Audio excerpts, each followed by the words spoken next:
2,300 years ago, Alexander the Great invaded Asia, his goal to conquer the Persian Empire. We followed in his footsteps a 20,000-mile journey from Greece to the plains of India.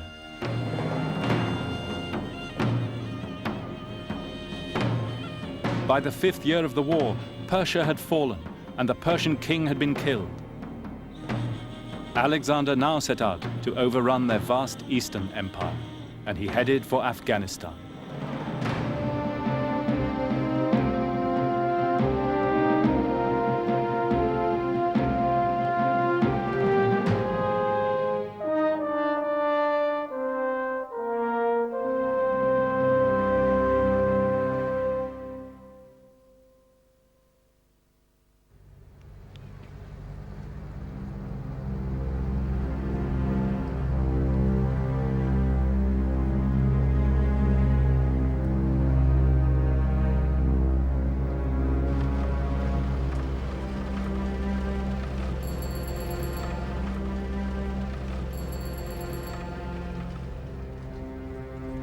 Kabul, Afghanistan.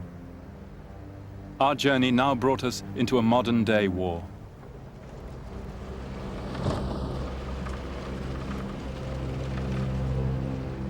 A crossroads on the ancient routes to India, Kabul has been a battleground for more than 2,000 years.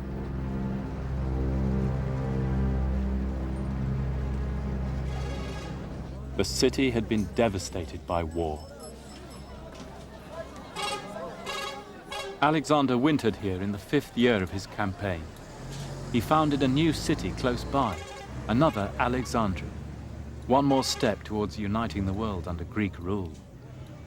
For his teacher Aristotle had taught him it was fitting that Greeks should rule barbarians.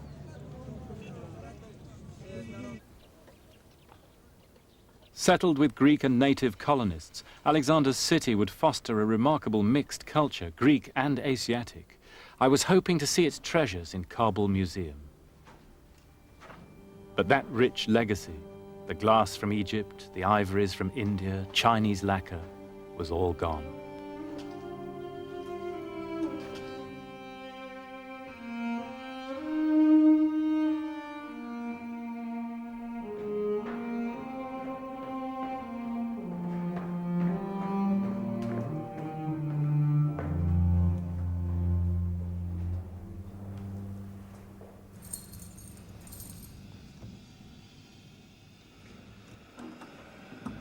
What's left is locked down in the cellars, and even that has been looted and smashed.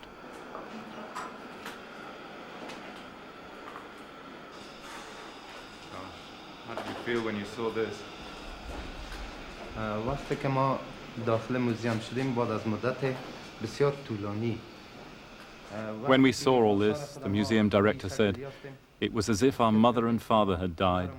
Our whole history was here. چرا که این آثاری که شما می‌بینید. Goodness me, look. The Buddhist head. Just look at that.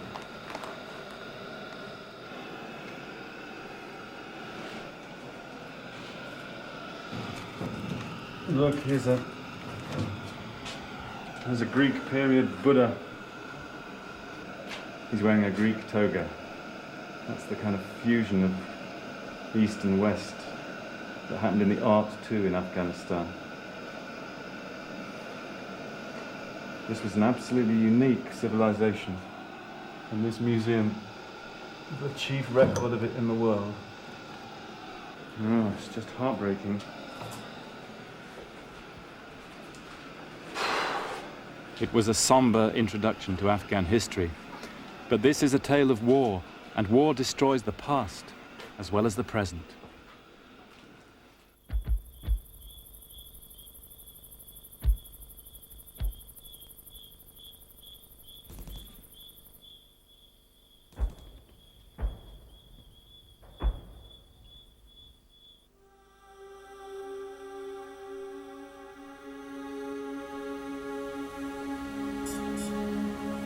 Now, we had no idea what to expect on the road ahead. As Alexander saw it that winter, the eastern part of the Persian Empire was still unconquered. The Greek historian Arrian says a Persian nobleman, Bessus, had proclaimed himself king of Asia and was rallying resistance. It was Bessus who had murdered the previous king, Darius. Now he'd retreated north beyond the Hindu Kush mountains, thinking Alexander wouldn't try to cross till the snows had gone. Alexander took up the challenge.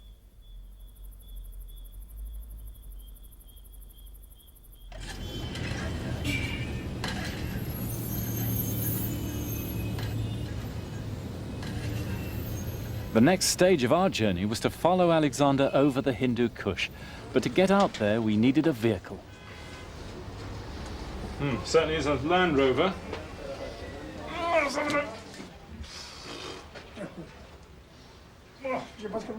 So, do you think we'll get all the way up the Panjshir with this? خودت مطمئن هستی؟ Yes, I'm sure. Really? این دوله افغانستان میکنه. Of course, all over Afghanistan. Really? بله. So you're the expert then, are you, Mr. Zalmay? خودت متخصص زمین Land Rover هستی. Alexander had burned his wagons when he entered Afghanistan. They slowed the army, they were always breaking down. So his troops crossed the country entirely on foot or horseback. مخصوص دوله افغانستان جوش شدی. Yes, this is especially made for the bad road of Afghanistan. B, B, C.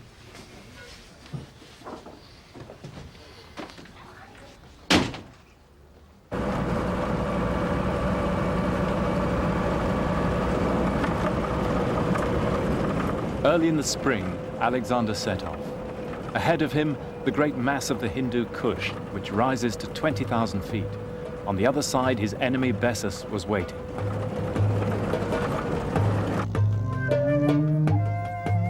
There were three main passes. Bessus expected Alexander to come the direct route, and he devastated the land there to deny Alexander supplies. But Alexander never did what was expected. He chose the longer eastern route and went up the Panjshir Valley, heading for the Khawak Pass. Travelling up the Panjshir Valley today, it's almost impossible to believe that a great army could have made its way through here. But they did. Throughout the whole of history, armies had to find a way over the Hindu Kush. And this tended to be the favourite route. Tamburlaine the Great, for example, came this way on his way from the Oxus to India in 1398. And your main problem, especially in the spring, was not the terrain, but was the cold and especially the lack of food and provisions. And as it turned out, that was exactly the problem that Alexander faced.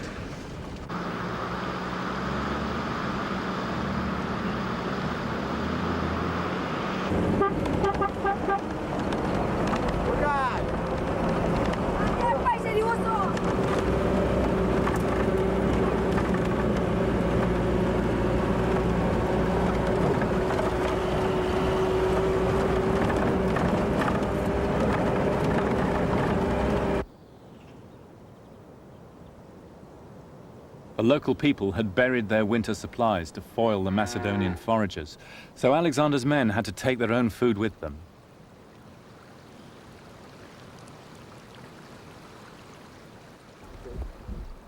Okay, Noah, can we put the bonnet down? Yeah. Shut up, let's go now. You guys want to come and push? Our Land Rover soon began to struggle. Alexander had been right. Wheeled vehicles can be a liability on these roads. Handbrake off. 1, 2, 3.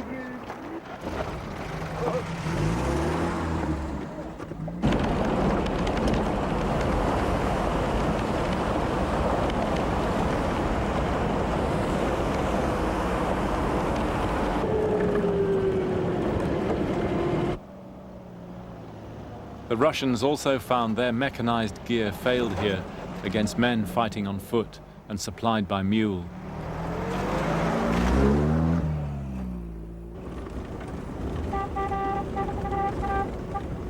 Eventually, our Land Rover would go no further. Davey, can you hear me? We've developed a very bad clonking noise suddenly. It sounds as if it could be the half shop. So we're going to pull in, okay?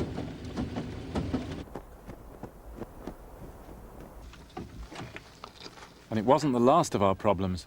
The road is closed. The road is closed? Yeah, because of landslide. And where is this? Could you ask the gentleman? در کدام حصه هستی؟ چقدر دور است؟ اینه 5 دقیقه راه است. Just after 5 minutes we Oh, will reach really? there. Really? And impossible for vehicles to get through? Or? میگم موتر میتونه رفته یا نمیتونه؟ No, it's impossible. Only donkeys. میگه تنها خر میدن رفته. Told you we should use donkeys on this part of the trip.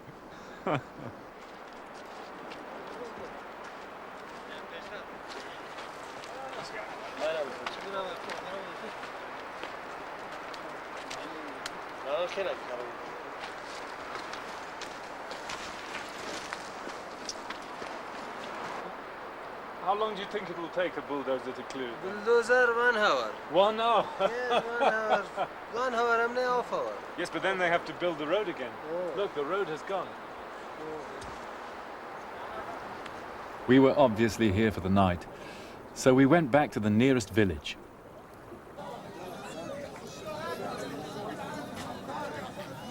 What is the name of the village where we leave the cars and we start to walk up to the pass? Hawak. That's Yeah, that's Hawak. Hawak Hawak village. And Hawak is after Dasht Reba. That's Yeah, right. Yeah. یا مثلا مجھے ما Alexander always used local guides. If they did well, they were rewarded. If they misled him, they were killed. Simple but effective. از امیر راه رفته بود و ما می‌خوایم پل پای از او را تعقیب کنیم که از کدام راه در کدام قسمت‌های افغانستان رفته بود. Is it easy to find the men with the horses? انشالله آسان است هیچ گپی نداره اوجا قماندان خلیل میگن اوجا وظیفه دار اوجا شما اوجا برسید انشالله به زودترین فرصت به شما اسم میگیره شما بخیر حرکت میکنید. So Halil organizes the... نامش خلیل گفتیم. خلیل Yes. قماندان خلیل. کماندر خلیل. Commander Halil. Yeah, Oh, right, Commander right. Great, great, great.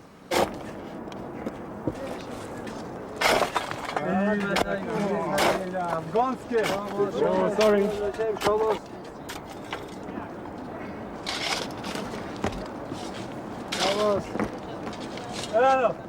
Alexander the Great had a sapper corps to do this sort of stuff for him.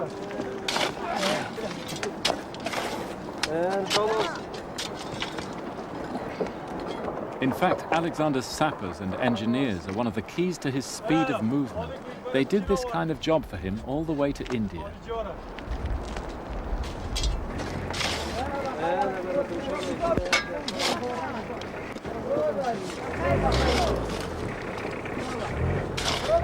We abandoned our Land Rover and took a lift on towards the foot of the pass.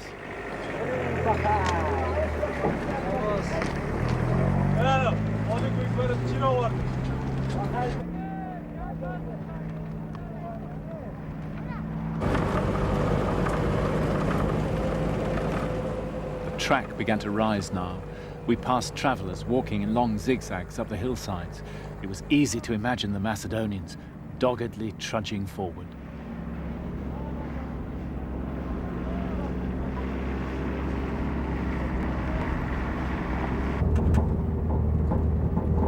This road was actually only made up for cars a few years ago, and until that point, it was really a track that only horses could use. And although Alexander's army must have been able to come along the river valley in those wide open spaces in the early part of the Panjshir, here they would have been single file. So it would have taken them hours to pass any given point. And the army must have stretched for 10 miles, who knows, maybe all the way back down the Panjshir, which explains why it took 17 days to cross.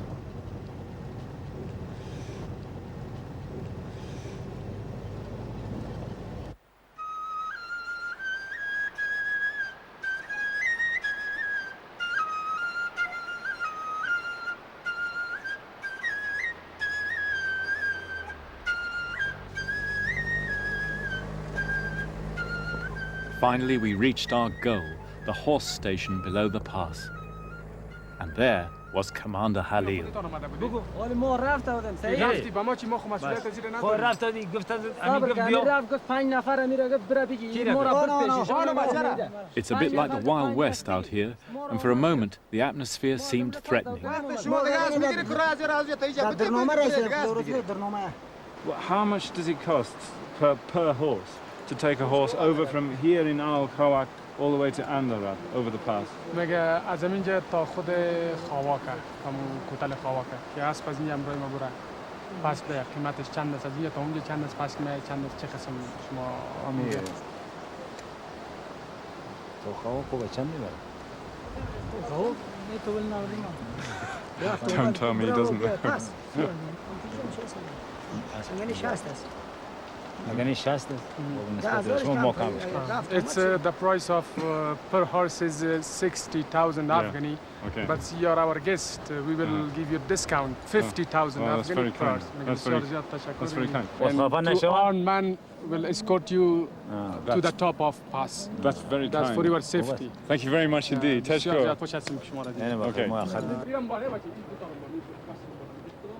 We loaded up. Our pack horses took 100 kilos each, the same as Alexander's. His men, though, had to carry their own gear and backpacks. That would get tough at high altitude.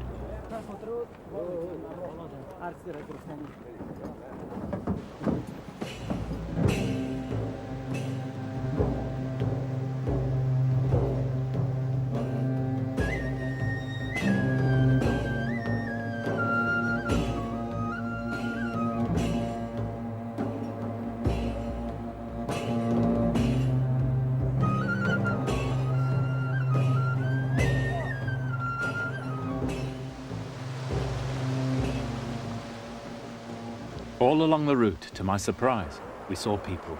Traders, refugees, families. The Khawak was still the thoroughfare to the north, as it's been throughout history.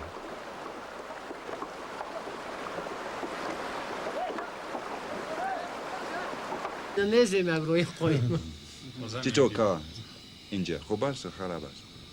کار خوب است خوب است بسیار پیسه گرفتی؟ That night, we ate with the local commander. He recognized our cameraman, Peter, who'd covered the war with the Russians. We were the first Westerners through here since then. On Alexander's march, the Greeks said, the people here had never seen foreigners before.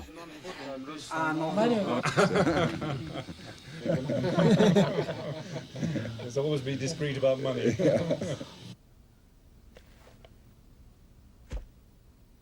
As Arian says, Alexander's mind was now totally concentrated on defeating Bessus.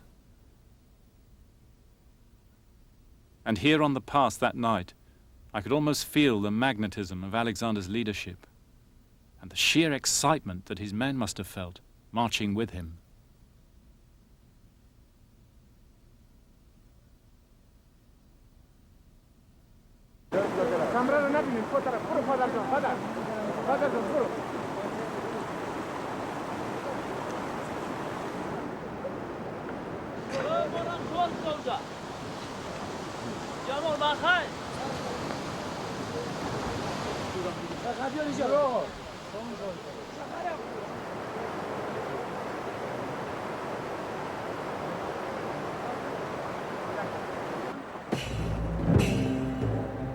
Next day, the track went higher, the air was thinner, and the land more barren.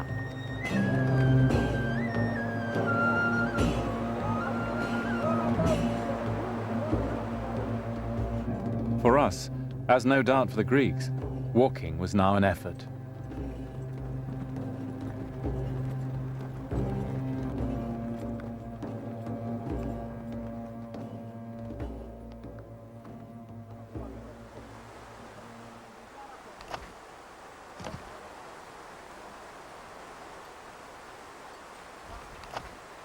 As the crossing went into its second week, they ran out of grain and started killing the pack animals for food. But there was no firewood for cooking, and they had to eat the flesh raw. This they did, says Arian, with the juice of a medicinal plant, Silphium. So can you ask which part of the plant they use for medicine?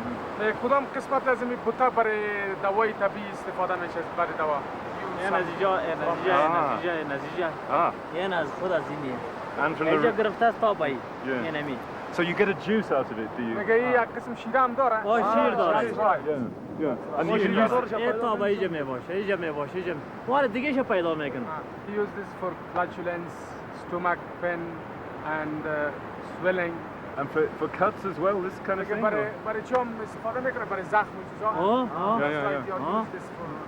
برای چیزی که دم میباشه این را که بسته کنی گمش میکنه پوندیده Something is swelling.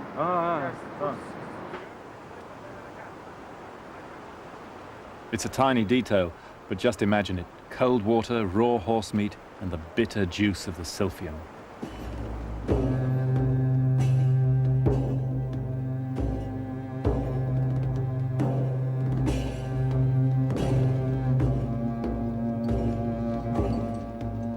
They were over 11,000 feet now, and the starving troops were suffering from chronic fatigue brought on by altitude sickness. We'd brought few supplies with us, and we took our snacks where we could find them. They say this is good stuff for long-distance travelling. It's dried mulberries compressed together, and it's the kind of dried fruit that the Mujahideen lived on and during the war with the Russians in these mountains. It keeps your energy up.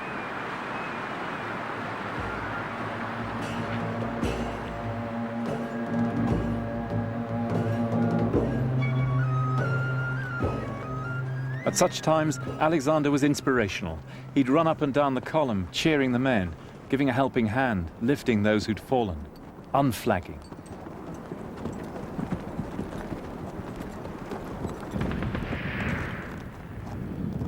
Just below the summit, there was gunfire. Our guards raced off. There were bandits ahead. Mike, can you get out of the way? It's dangerous. Come back here. Come here. میگه چی گپ هستم اینجا خیرت خواسته چی حسابت دشمن دزاسته لیست میکنه دارای یک مواد خوراک و یک مواد در خانه بری پلت این ترای تا میگیره خط لفت کوب میکنه Here is some highwaymen and robber. They see situation favorable for the robbery and for they here take everything like food stuff and money, everything that we have. Yes, we should be very careful here. Yes. So we're good targets, in other words. Yes. Yeah. They carry on arms with them. سوال ما که سلاح داشته باشیم کی رای ما را گرفته چه میتونه قسم سلاح دارین نه؟ کلاشینکوف Kalashnikov. Yeah, I thought.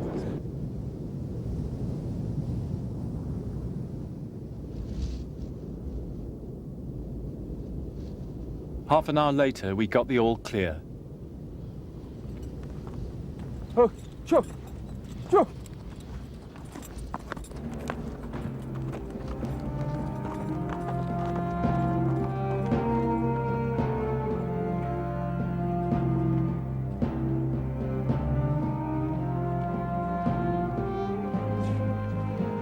I think this is it. Finally, we reached the top and saw the view Alexander's men had seen all those years before. We're here, Shahzad. Yeah. Okay. Wonderful. We made it. The top of the Kamak Pass is about 12,000 feet, and there the road stretching away down to the land of Bactria and former Soviet Central Asia. And around us the mountains of the Hindu Kush. The Greeks knew that these mountains were part of a continuous chain which split Asia in two and was the source of all the great rivers of Asia. And following Alexander's footsteps up here with this wind, you can really feel, whatever you think about him, what an amazing achievement it was to drive an army over these mountains. Nothing stopped him, said the historian Arrian. Nothing put him off. He just kept coming on and on, whatever the cold or the starvation. He drove on, and in the end, his enemies were struck with fear at the speed of his advance. I'll bet they were. Bessus was nowhere to be seen. The gamble had paid off. Just below the summit, a cairn of stones is said to mark the burial place of the Greeks who didn't make it.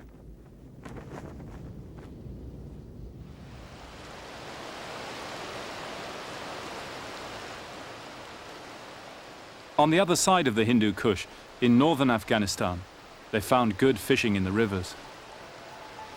There were big herds of livestock too.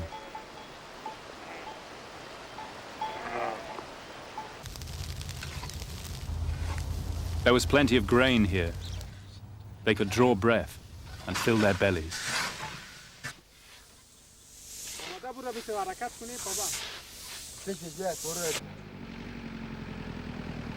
We, though, were still traveling through a civil war. We now had to cross the lands of the local warlord, and there was the tricky matter of a front line to negotiate.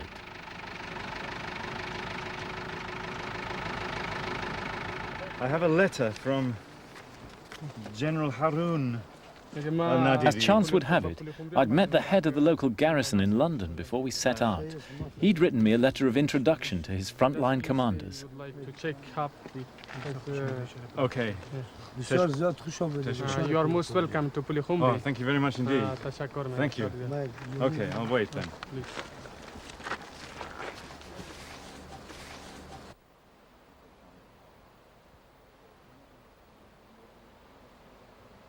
So we waited. With the fundamentalist armies of the Taliban closing in on Kabul, we weren't too keen to retrace our steps.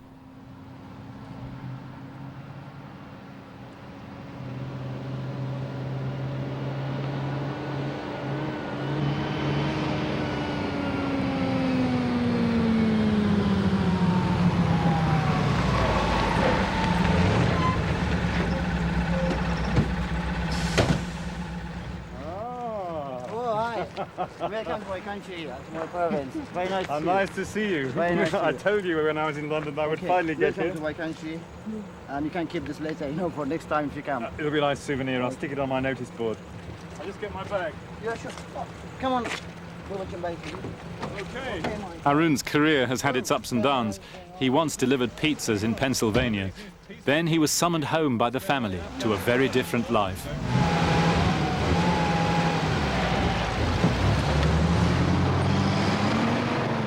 At the beginning it was so difficult for me, but now I'm used to it, Yeah. You can just be travelling along a quiet country road and you run into some group that you've never heard of who decide they want to kidnap you for a bit. Of course, yeah. But there's, what I believe that, this time of life is in Afghanistan is more risky than the 16 years ago, than the beginning of the revolution. Yeah. So is your life in danger frequently here? Of course, yes. This country, even your life is in danger when you come to this country. Alexander, though, met no resistance. The people of this part of Bactria, the Greeks said, are prosperous. They grow grapes here and have all manner of fruits. It was a little haven.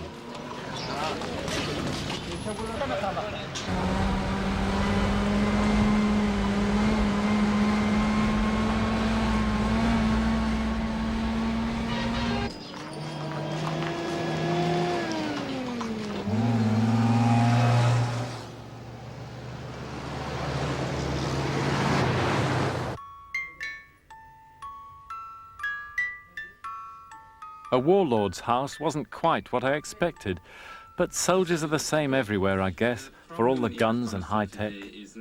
The Macedonians, perhaps, were much like the Afghans, brave, tough, pious. They lived hard and played hard, like soldiers throughout history. The news that night was gloomy. Rockets were falling on Kabul. We'd got through just in time.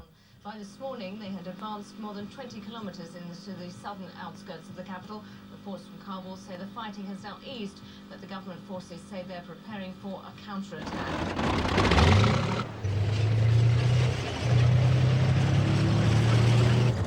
Next day, as we got ready to head north, Harun's tanks were rumbling through the streets.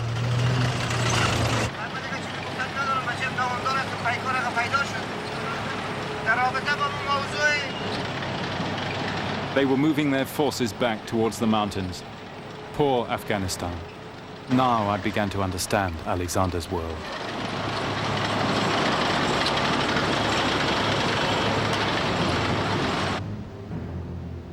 We hired a battered Russian pickup and drove on in Alexander's tracks. Bessus was on the run, and Alexander pursued him like a hunter towards the river Oxus, which divides Afghanistan from Central Asia.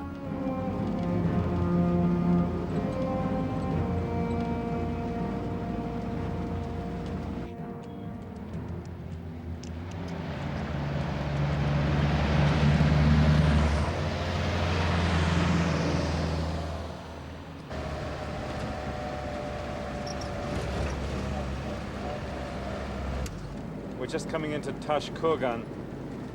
It was the first of the ancient Bactrian cities that Alexander the Great reached when he came down off the Hindu Kush.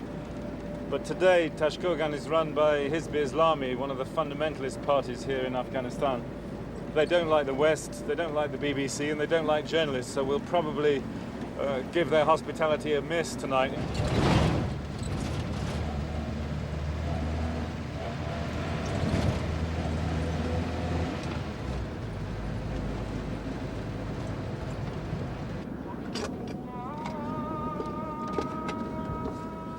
تو چهار تا و پنج تا دیگه کل مردم نیست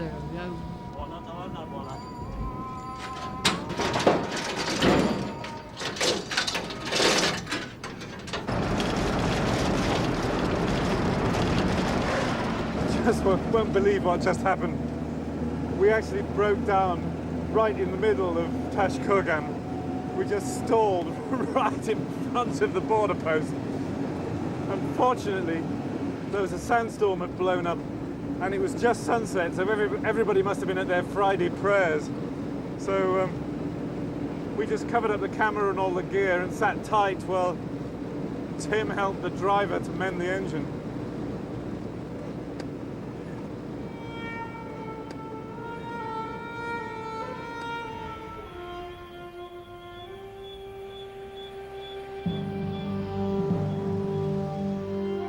It was summer now, and Alexander was racing for the river Oxus. The road goes through a wasteland covered by moving sand dunes, just as the Greeks describe. But they weren't carrying enough water, and they lost their way.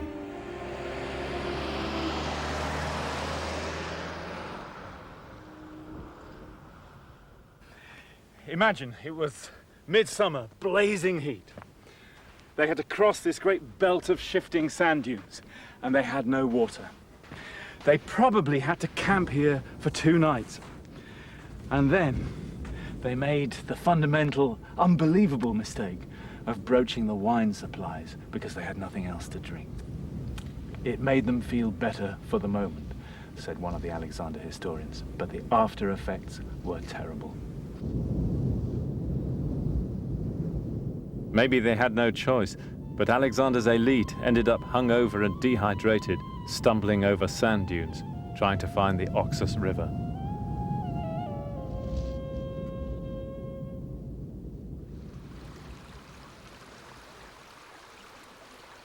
The Greeks reached this place just about the same time of the day, late afternoon, early evening.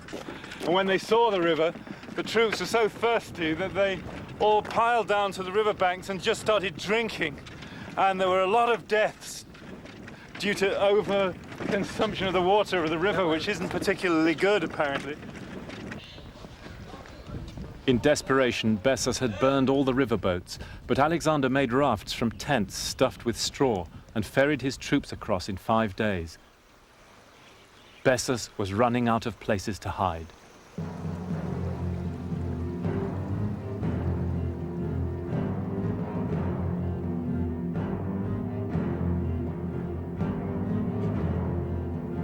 Our journey now took us into Central Asia, to Uzbekistan, and the road to Samarkand.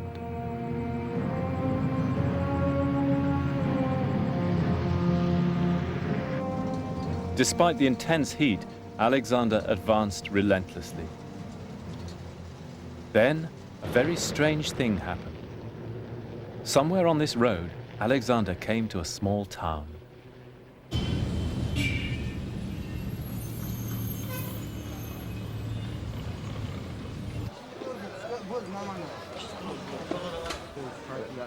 To his surprise, the people here spoke Greek. As Alexander and his officers strolled around, they saw Greek faces in the marketplace.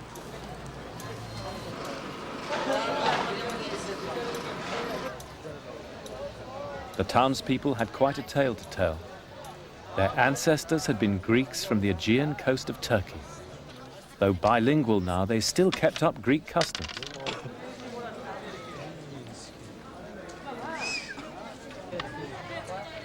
But they had a dark secret. Their ancestors were the priestly family of the Temple of Didyma, the Branchidae. 150 years before, they'd collaborated with the Persians in the hated war which Alexander had vowed to avenge. So what would Alexander do now?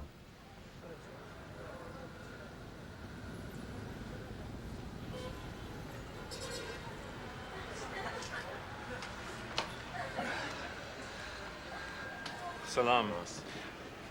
Early next morning, Alexander came through the gate with a small detachment of troops, apparently to receive the hospitality of the Branchidae. Teşekkür. In fact, during the night, the army had been given instructions to surround the town. And at a prearranged signal, they began to attack, with the intention of massacring everybody inside. The Branchidae had suspected nothing. But despite their kinship of language, their desperate entreaties, the fact that they were holding olive branches in their hands, the symbol of peace, the savagery didn't stop until everybody had been killed.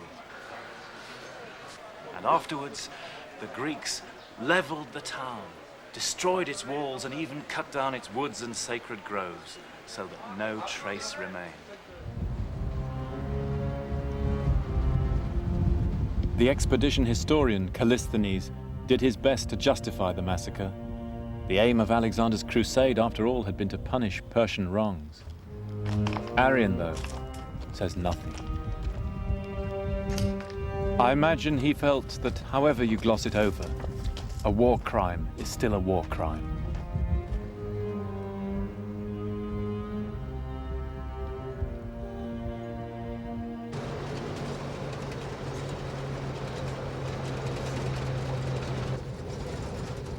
Alexander now received word that support for Bessus was crumbling in the face of the Macedonians' lightning advance.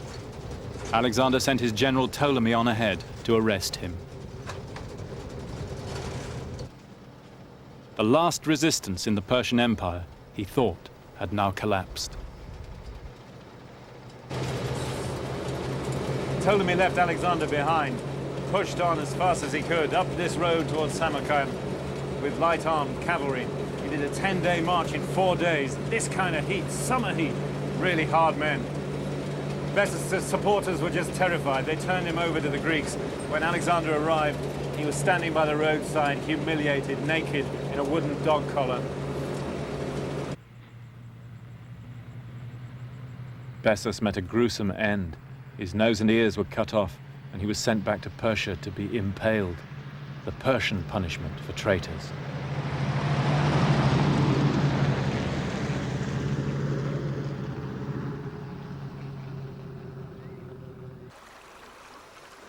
Alexander pushed on to the Syr Darya River, the outermost edge of the Persian Empire. Here he founded a city, which he called Alexandria the Farthermost. It's still here today, Khojent in Tajikistan.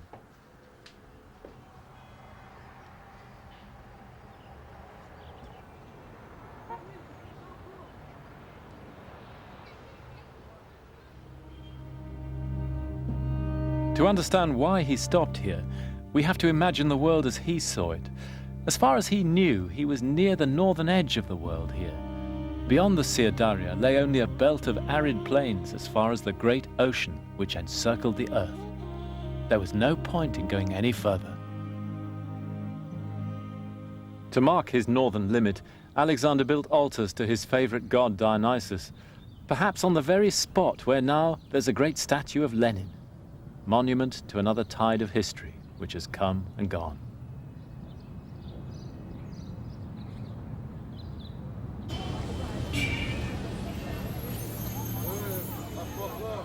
It's a nice place, the Farthermost. I think the Greek colonists might have felt quite at home here. Figs and olives in the market.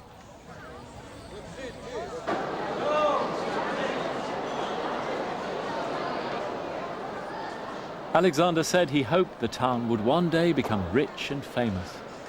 Perhaps he remembered the words of his teacher, Aristotle, that civilization will only thrive on cities and trade.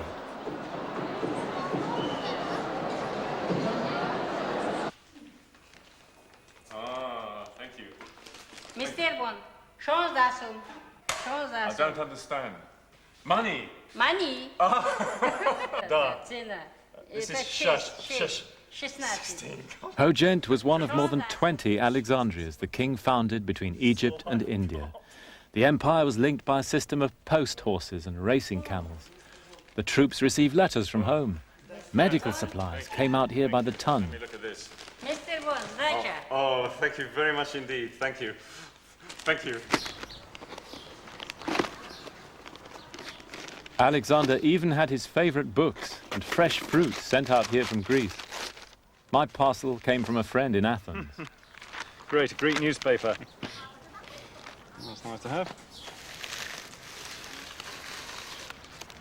Olives, Greek olives. Aristotle was right. The fruits of civilization. Ah, a bottle of Nausa. But the local people were not prepared to buy into the idea of a Greek world empire. That summer, the famed horsemen of Bactria were gathering. The Sogdians too came out in revolt.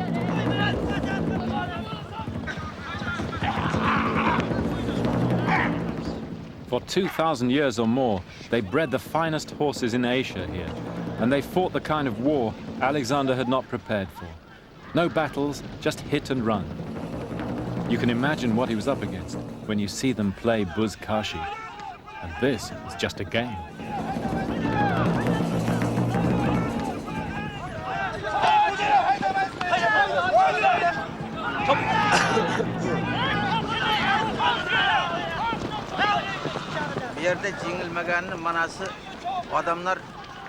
Alexander couldn't beat us because we were such good horsemen, the old man said. Even an 80-year-old could ride and throw a spear. As horsemen, we had greatness.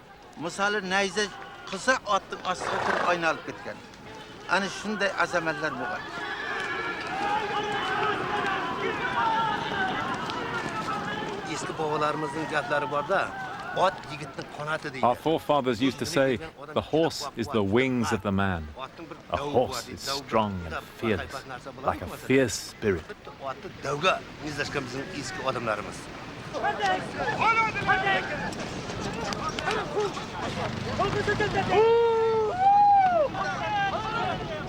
In heavy fighting, Alexander was seriously wounded in the head and throat and lost both sight and speech. Worse was to follow. A Macedonian column was wiped out near Samarkand, their first defeat in 30 years.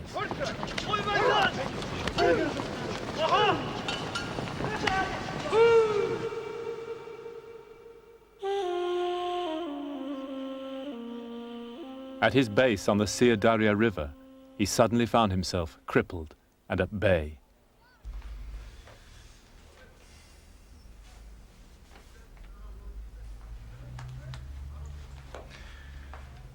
Alexander was now one of the lowest points in his entire career. Surrounded by enemies, he was suffering from a leg wound, he had malnutrition, dysentery coming on. His throat wound had not healed, so he could hardly speak. His voice was so quavering the people even close to him couldn't hear him. He couldn't stand in the ranks, he couldn't ride a horse, he couldn't give his army encouragement and instructions, the very thing on which his generalship depended. There's a vivid image of Alexander at this moment, opening his tent flap at night to gaze across the river at the twinkling fires of the nomad armies. Being Alexander, though, he had to act. He forced his way across the river and won a stunning victory, even though his dysentery was now so bad he had to be carried back. Now began his hardest war. That winter, he regrouped in bulk. The next spring, massively reinforced, he took fire and sword across Central Asia. 5 mobile army groups, 50,000 men, spread up the river valleys of Tajikistan in a search and destroy operation almost as far as China. In the autumn, they reunited at Samarkand.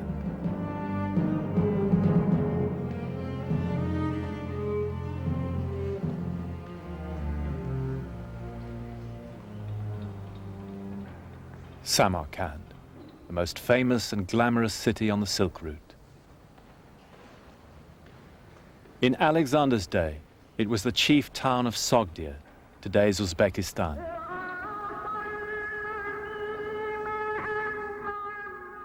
Here, that September, took place one of the most fateful incidents of Alexander's life.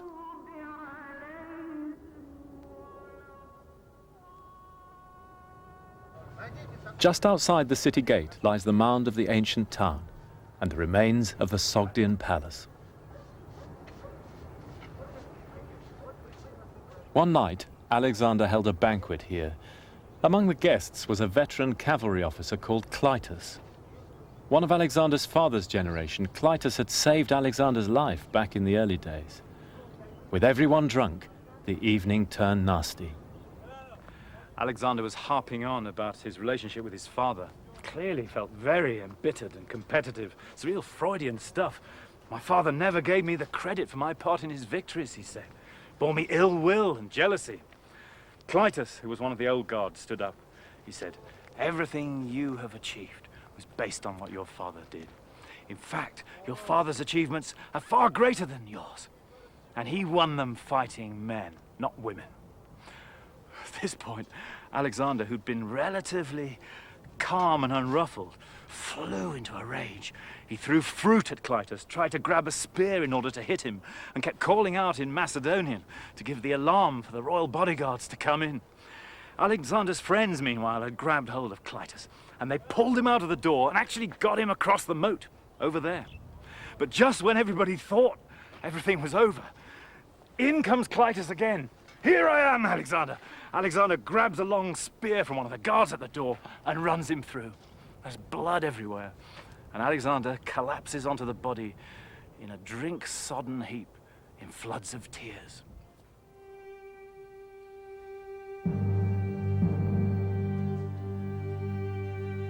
Some said Clytus got what was coming to him, and the king now suspended freedom of speech. But at the tomb of Tamburlaine, another tyrant or hero, depending on your point of view, the words of an eyewitness came to mind, who spoke of the fear which people round Alexander now felt. He was a very violent man, with no regard for human life, who was said to be melancholy mad.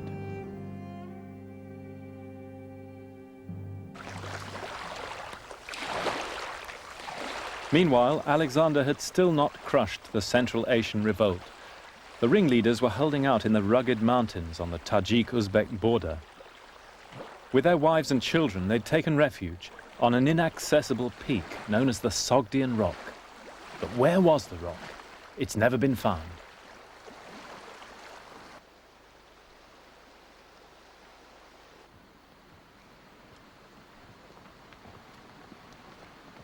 We were sleeping at a village high in the mountains.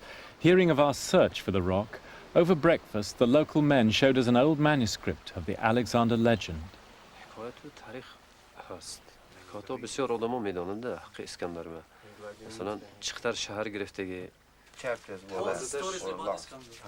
There were old traditions, they said, that Alexander had come this way, and that the lost citadel of Sogdia lay in the mountains close by. Stories like this are 10 a penny in these parts, where you'll find Alexander's legend everywhere. But my ears pricked up when they began to tell us about a mountain a day's walk from their village.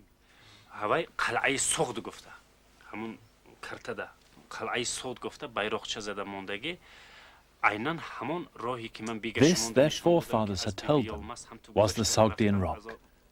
They offered to take us there. It seemed worth a try.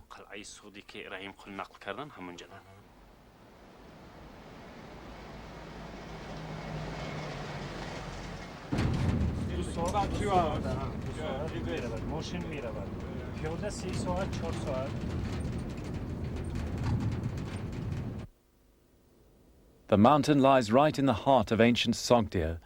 It's called Hazrati Sultan. It's 14,000 feet high, and the last few thousand feet form a sheer cliff. The Sogdians thought they were safe.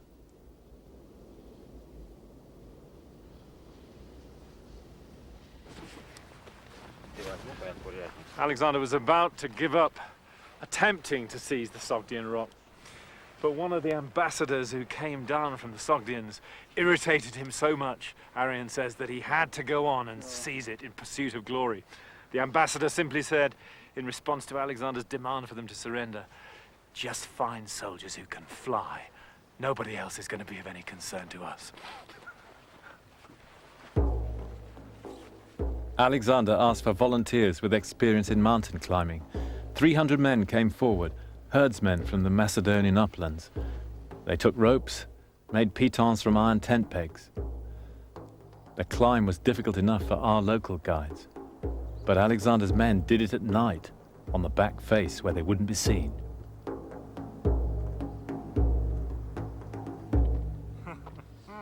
On the other side, a narrow path led to a ravine which was massively defended.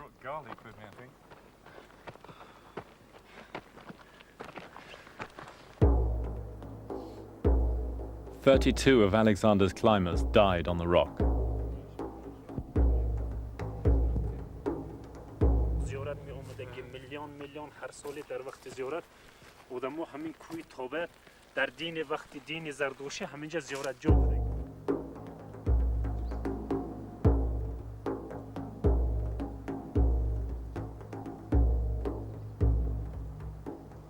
Dawn the next day, Alexander's 300 mountaineers appeared over the top of the ridge up there, waving flags. The barbarians, said Arian, were absolutely staggered. They had simply not thought it was possible. Alexander's herald rushed up to their front line, shouted across to them. "You better surrender now," he said. "You see, I found the soldiers who could fly."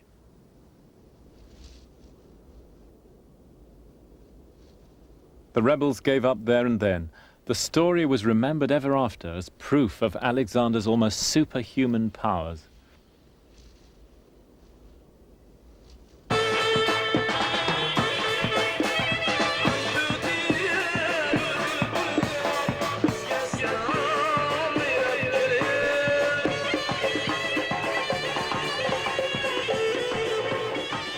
But now comes the most amazing twist in the tale. For a peace was finally broken, not through war, but through love. At least, that was how the Greeks told it.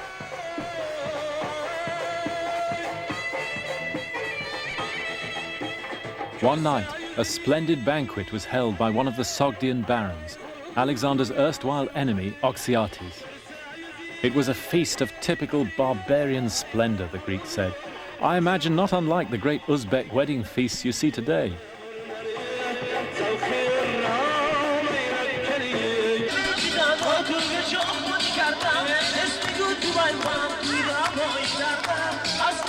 At the feast was the Baron's beautiful daughter, Roxane, Little Star. She'd been captured on the Sogdian rock, and now with her girlfriends she danced before the king.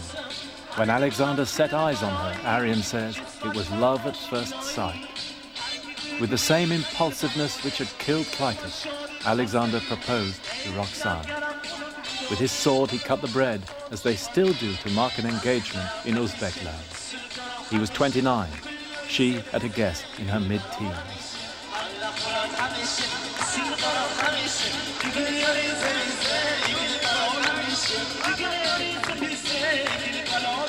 His friends were staggered, to put it mildly. He'd had a relationship with a woman before, but his real intimacies, emotional and physical, had been with men. And to cap it all, he ordered some of his generals to marry the local women too. Was it really love, or just a clever political ploy? Who can say?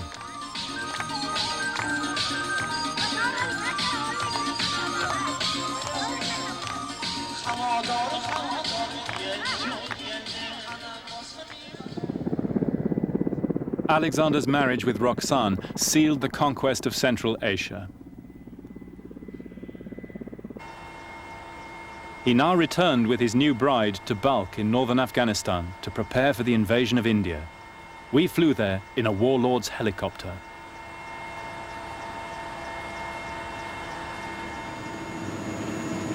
Alexander's expedition would open up the heart of Asia, and for 1,000 years after the Greeks, Balkh would be the greatest crossroads on the Silk Route to China. You can see its ruins below us, the walls stretching for 7 miles, with the remains of 100 Buddhist monasteries, Zoroastrian fire temples, and later Christian and Jewish settlements, and the huge mosques of the Muslim period. When the Arabs came here in the 7th century, they called it simply the Mother of Cities.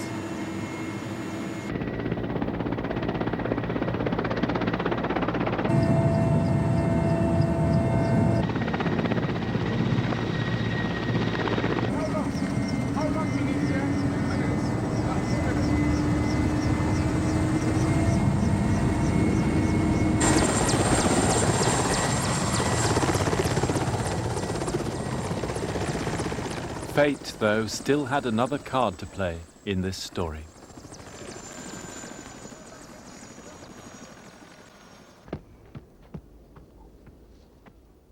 Here in Balkh, Alexander announced that he wished to be worshipped as a god, Persian style. You can imagine how that went down among the Macedonian veterans. And now, for the first time, there was a serious plot against Alexander's life. A group of royal pages planned to assassinate him. They were betrayed and tortured to death. But the dissension over Alexander's divinity climaxed in a sensational falling out with the man who'd helped create Alexander's image, Aristotle's nephew, the historian Callisthenes.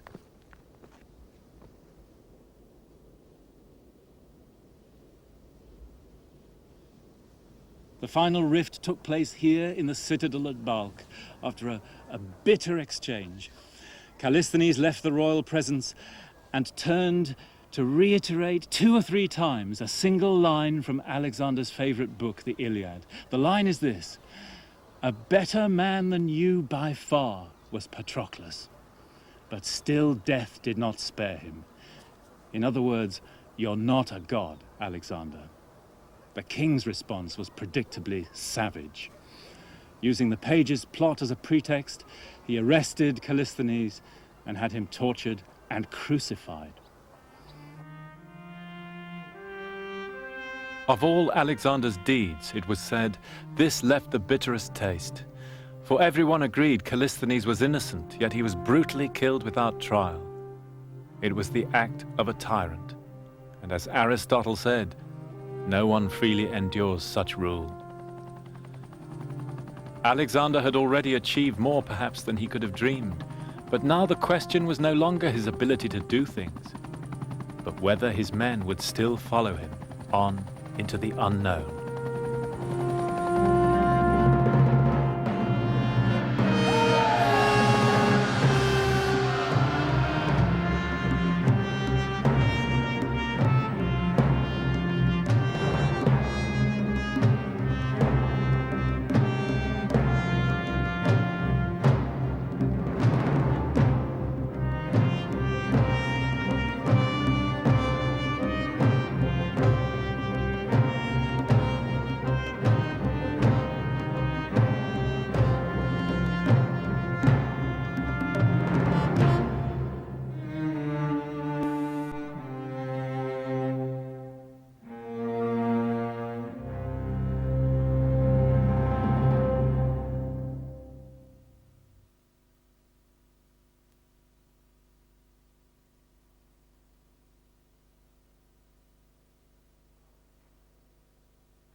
"2,300 years ago, Alexander the Great invaded Asia, his goal to conquer the Persian Empire.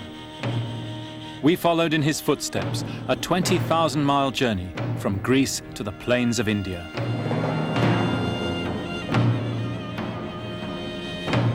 By the 8th year of the war, Alexander had defeated the peoples of Central Asia. And now he turned towards India, heading for what he believed would be the end of the earth.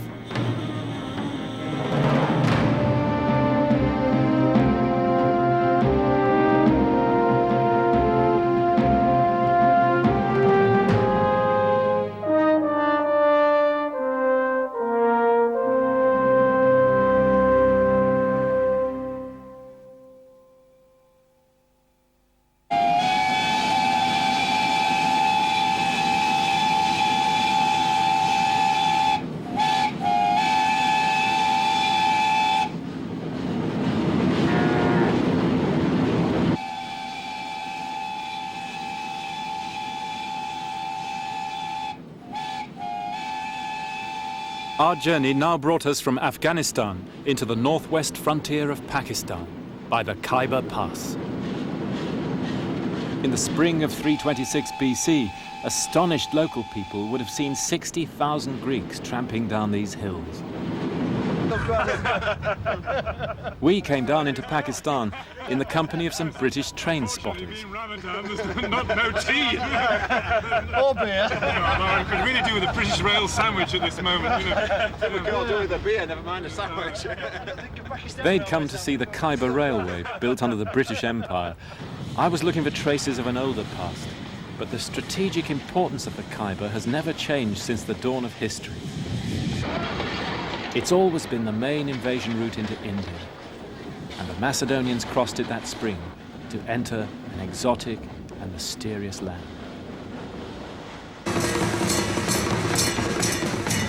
In those days, 1,000 years before the coming of Islam, Hindu India began at the Indus. That's where the name comes from.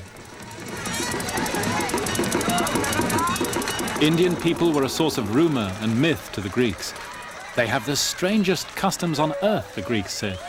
To Alexander, it must have been simply irresistible.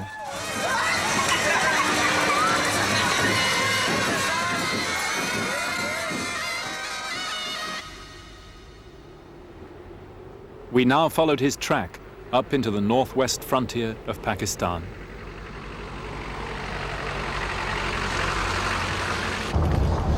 You can imagine Alexander driving his troops over these passes. He's 29 now, no longer young. Tough, stocky, hard-bitten little man. His iron constitution not yet wrecked by the wounds, malaria, the drinking bouts, the sexual excess. As he came over these passes, he'll have remembered the words of his tutor Aristotle, who said that from this point, it ought to be possible to see the ends of the earth and the great ocean that the Greeks believed surrounded it. Well, Alexander now knew for sure that this was wrong, that vast and densely populated lands lay ahead, and he was driven to see them. The question now becomes not when's he going to stop, but how far can he go?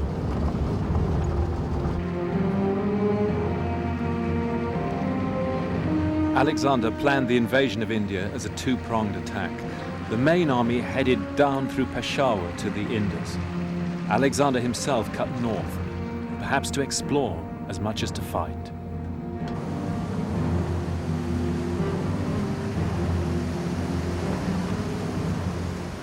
And there we discovered a living connection with his story.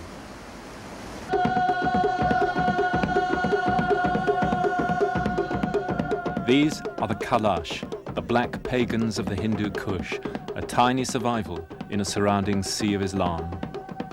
They follow ancient gods and speak a language distantly akin to Greek.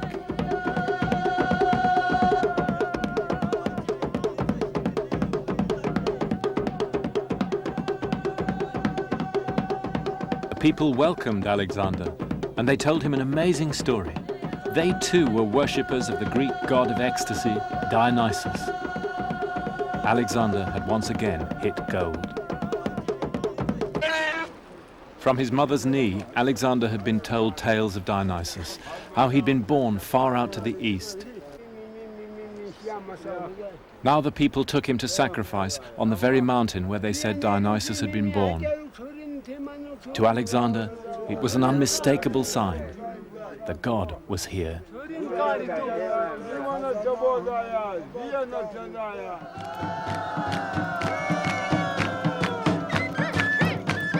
Alexander joined them, wearing an ivy crown, drunk on their wine, dancing for the god, just as his mother used to do.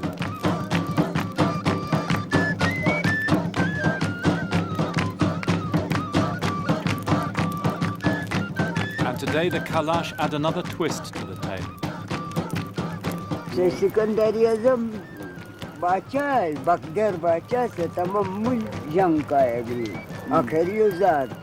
They say some of the Greeks stayed on here under one of Alexander's generals, Shalak Shah. They married local women, and we, the Kalash, are their direct descendants.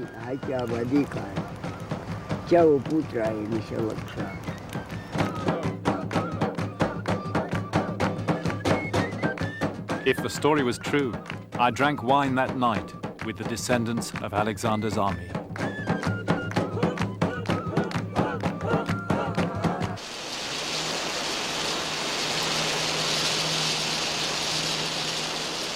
Alexander now marched on up the valley of the river Swat.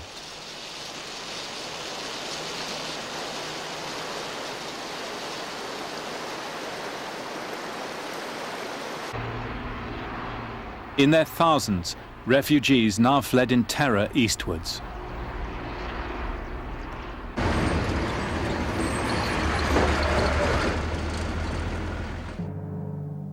They took shelter on a rock fortress high above the Indus Valley, a place the Greeks called Aionos.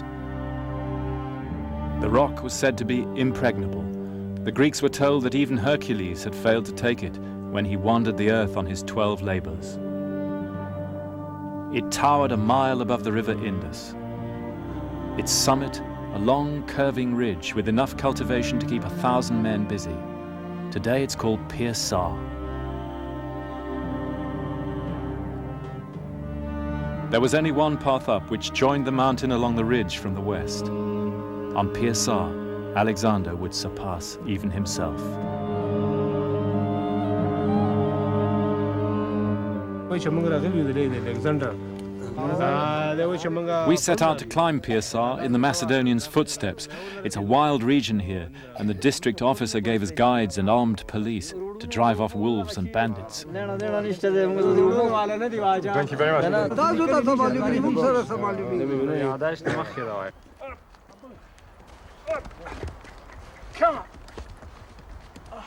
The path was back-breaking. 5 miles along a narrow saddle, a tortuous trek which Alexander's men did at night with snow still in the gullies.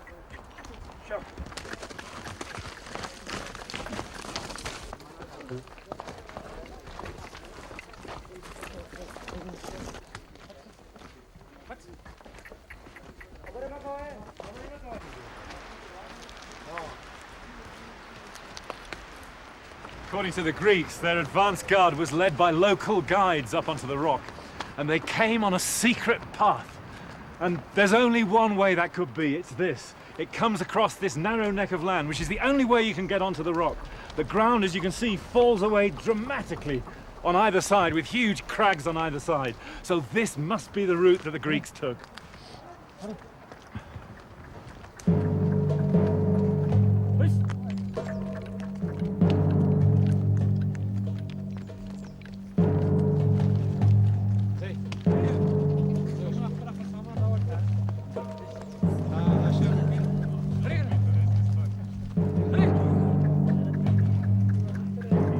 As the path got worse and worse, I found myself wondering why he'd bothered. Were the people on top such a threat to him? The only explanation I could come up with was what the Greeks called Alexander's pothos, his desire to surpass even the gods.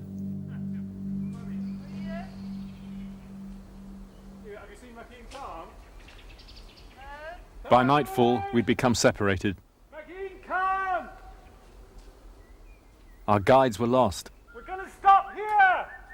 It was pitch dark before we found somewhere to stay, an abandoned mosque used in summer by the shepherds.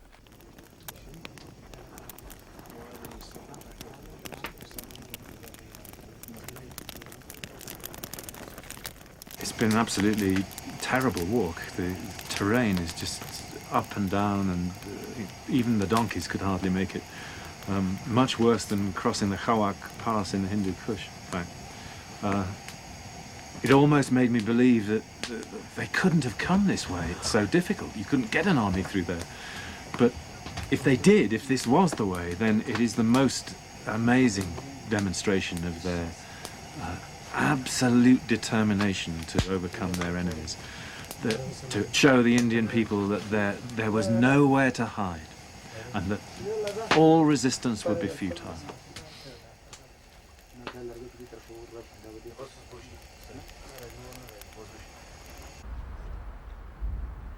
Next day, in a chill dawn, we looked down on the Indus from 8,000 feet. At 6 o'clock, after cold water and biscuits, we blearily prepared to carry on. It never ceased to amaze me how Alexander was able to inspire his men.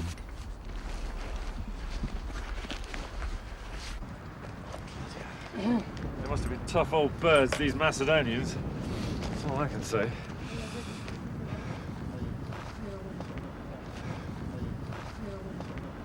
Nearly there.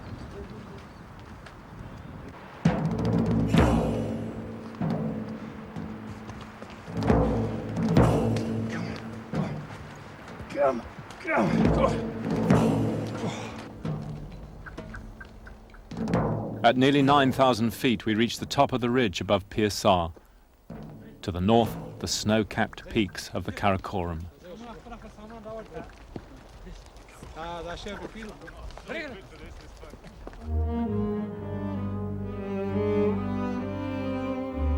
Alexander's men now discovered that a deep ravine lay between them and Pir Sar itself.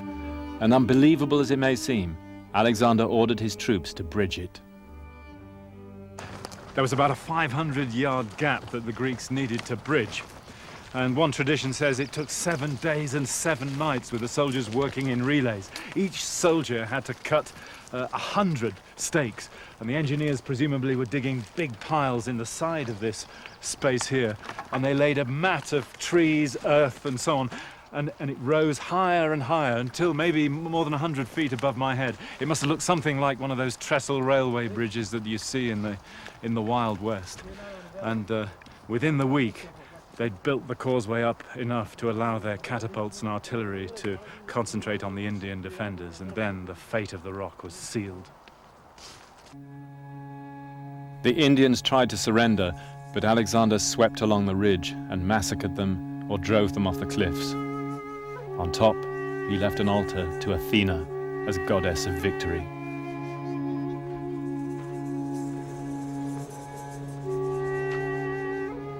Looking out towards the roof of the world, Alexander could reflect he had surpassed even Hercules himself.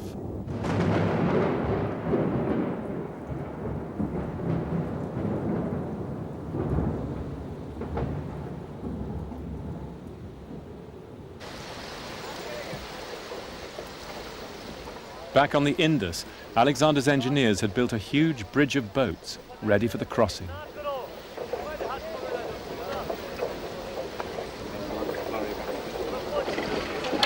It must have taken them several days. By now, the army was like a moving city. There were 64,000 infantry, 12,000 cavalry, camp followers, women, children, scientists, poets, even entertainers. And the surveyors who were still measuring every step from Greece to the end of the earth. And that was getting closer every day.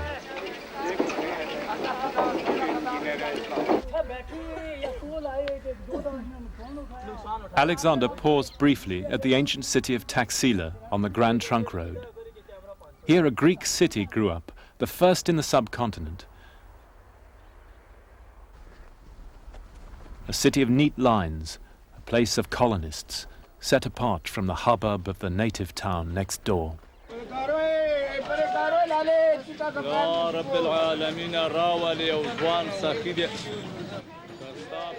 For centuries after, Greek was spoken in these streets just as English is now. In the bazaars, you can still find the coins of Alexander's successors, Greek Maharajas lauding it in a Greek Raj. Ah, this is Greek. Yes, Eucratides the Great. Where did the coin come from? Does he know? And on their coins, the heirs of Alexander proudly sport the cavalry hat and scarf of Alexander's crack units, with all the swagger of fighter aces, the viciously valiant Greeks, as the Indians called them. So began the meeting of two of the great civilizations in history. Alexander too was shown with the headdress of elephant hide, conqueror of India.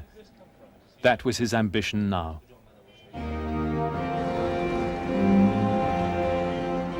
He marched on south, towards the Great Salt Range. Long before the Grand Trunk Road, this was the ancient route into India.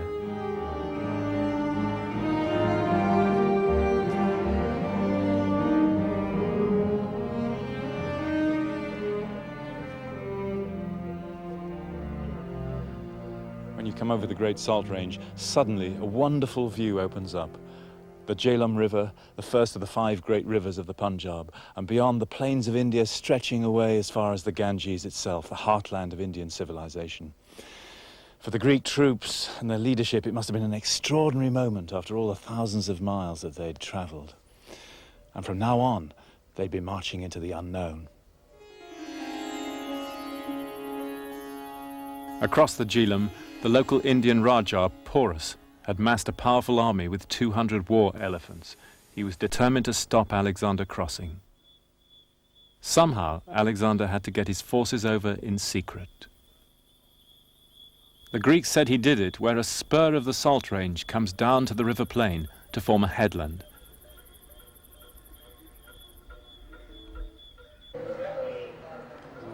I went looking for it at the little village of Jalalpur.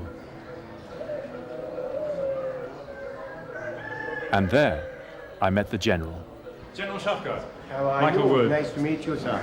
Very nice to meet you. And what a wonderful place this is. General Shafkat's family owns the shrine here. A veteran of latter-day campaigns, he'd lectured on Alexander at Staff College, and he'd got it all worked out. Attacked from, and the battlefield is right in front of you. This is the Across battlefield the- right here. Across the river. Why are you so sure? Well, if you go through the Greek historians, they mention a headland from the main range of the hills. And this is the only place where we had the headland, and we were standing right on top of that one. And on the far side, according to the historian, there was a ravine where he hid his cavalry and other forces during the day and the night, and crossed it across to the island, which still exists. And this, as a matter of fact, out of this whole range of hills, this is the only place where he could have crossed. Wonderful. The general offered to show us how Alexander did it. They're bringing pump poles over there, aren't they? Yeah. There's another boat. Alexander's plan was to hold Porus in front of him and then to cross higher upstream, a flanking move repeated through history down to the Napoleonic Wars and Desert Storm.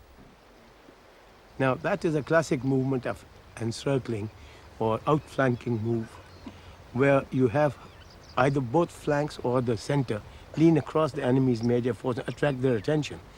And show as if they were going to cross, or keep them amused in general terms, and go around on a flanking movement and hit him either on the flank or at the back.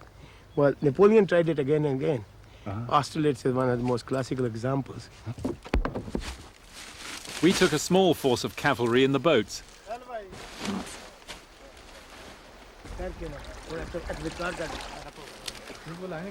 Our infantry crossed on bales of straw, just as the Greeks did.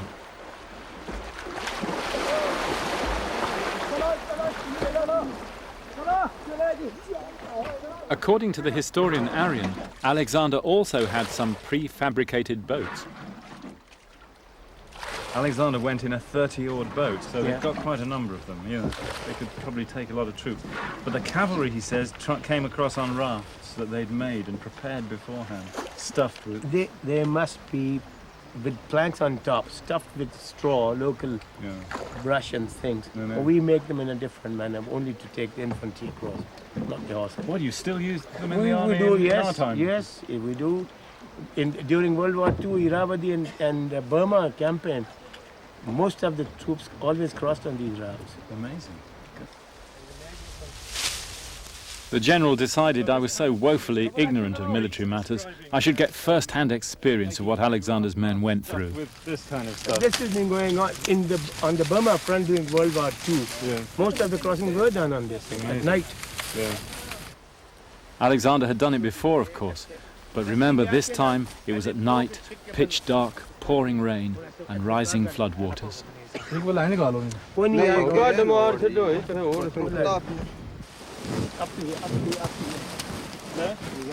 that far enough?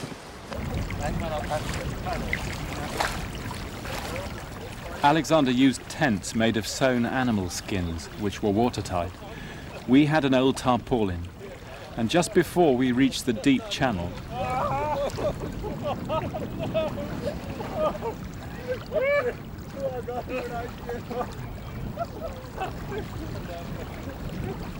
should have gone first, the middle one and the two others climbed simultaneously on both sides. Otherwise you will tilt it and get water abroad.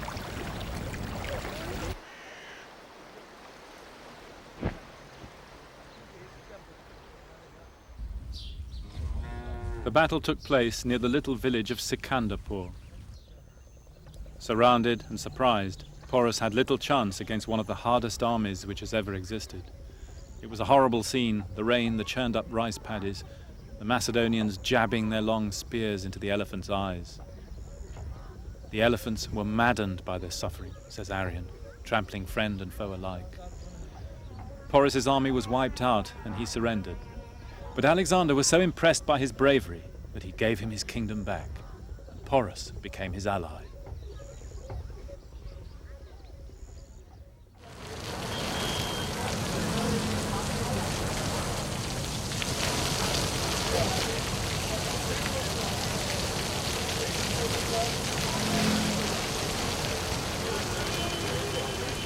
The march restarted around midsummer, right in the middle of the monsoon rains.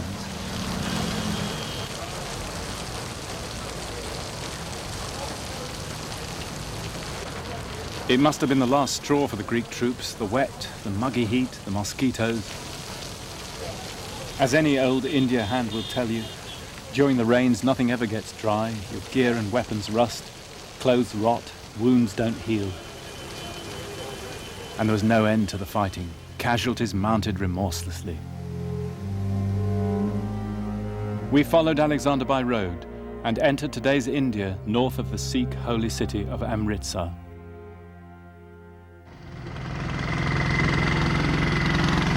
Nearby, we picked up 2 taxis to take us on to Alexander's appointment with destiny by the banks of the river Bias.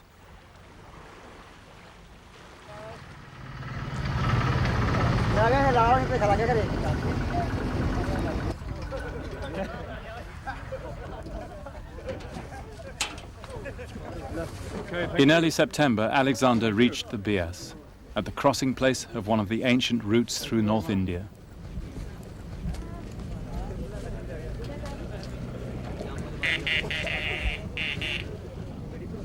As he stared out across the river, Alexander still thought the end of the earth was near. His teacher Aristotle had taught him India was a short peninsula jutting into the great ocean which circled the earth. As far as he knew, they didn't have far to go.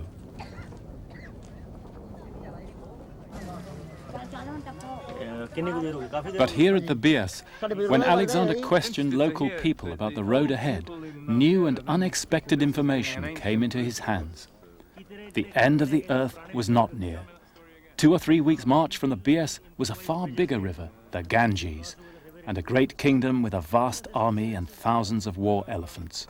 How far is it? How many kilometers is it from here to Delhi? 500. Yeah. Long distance. Yeah. The Greek army could do about 30 kilometers a day, so well, they could do that in 3 weeks, couldn't they? It opens in October. Looking out across the river, Alexander, of course, was all for pushing on. But now, after 8 years and 17,000 miles, the troops had reached breaking point. The king urged them to one last great effort, but he was greeted with silence. No one dared speak. They were too frightened. And then one of the senior commanders, Coenus, plucked up the courage. "Sir, you said you would never lead us as a dictator," he began, rather daringly. "You always said you were open to persuasion. Well, let me speak now, not on our behalf, but on behalf of the ordinary rank and file of the army. Most of the men who came out with us from Greece have left their bones out there on the roads of Asia. And those that remain are battered in body and weary in spirit. Just look at them, their gear's ruined, they're wearing patched up Indian clothes. They've had enough. Sir, under your leadership, our achievements have been simply wonderful. But the will of the gods can't forever be taken for granted. Surely the time has come now to set a limit to our endeavors." The king had reached the moment on which his life would turn. It's been the subject of legend ever since. It's even in the Hindi movies.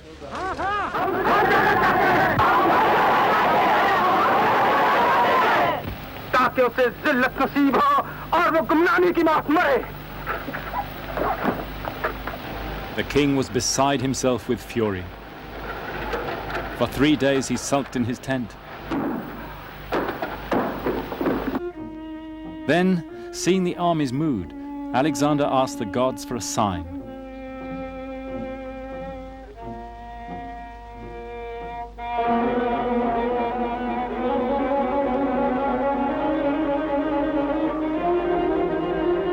The army waited on tenterhooks.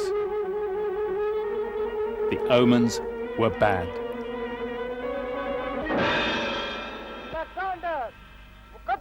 Alexander accepted the will of the gods and agreed to turn back.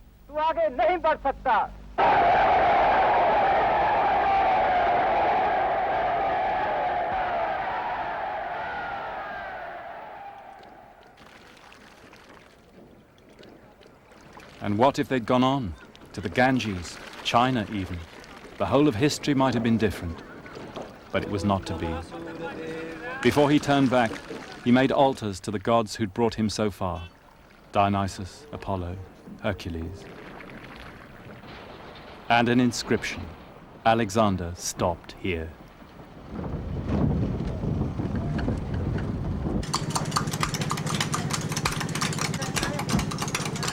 Back on the Jhelum River, he'd ordered a fleet to be built, ready to journey down the Indus to the ocean. 1,000 vessels all told. They included Greek galleys.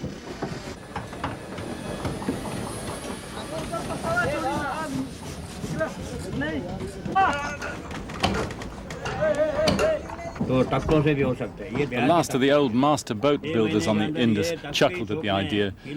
These Greek warships, he said, would never cope with the Indus. He sketched a few modifications to Alexander's naval plans. Flat bottoms, he said. That's what's needed. So, if they were going to build a fleet like this, in 6 months they had to build a fleet like this, they would need a very big workforce.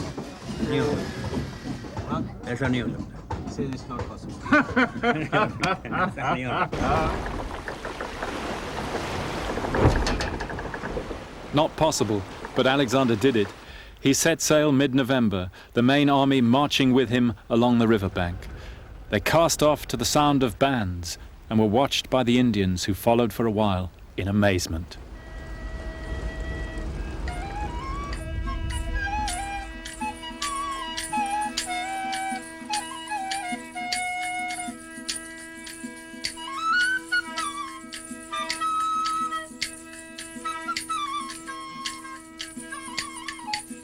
With the army now were thousands of women and children, Indians, Bactrians, Central Asians, all captives of war.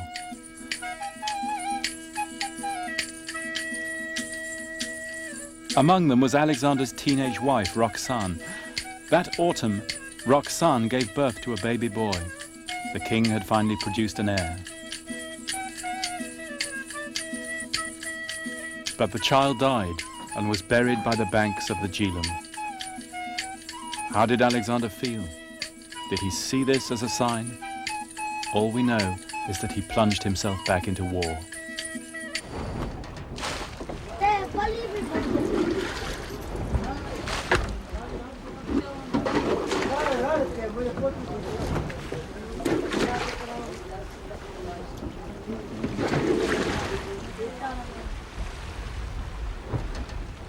The journey down the Indus took 7 months.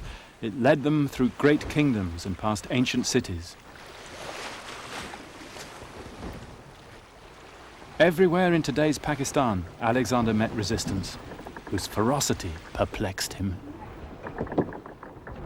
It's with the journey down the Indus that the whole tenor of the expedition seems to change. The Greeks had been through heavily populated countries before, like Iraq and Egypt, but the people hadn't resisted. Here they did. And now we start to get the first reports of atrocities and the large-scale massacre of civilians. In the new year, he attacked a big city in the lower Punjab. the city of a people called the Malians, today's Multan. The city was then, as it still is, surrounded by high walls of brick, walls which have been assaulted many times since Alexander's day, the last being the British siege of 1849.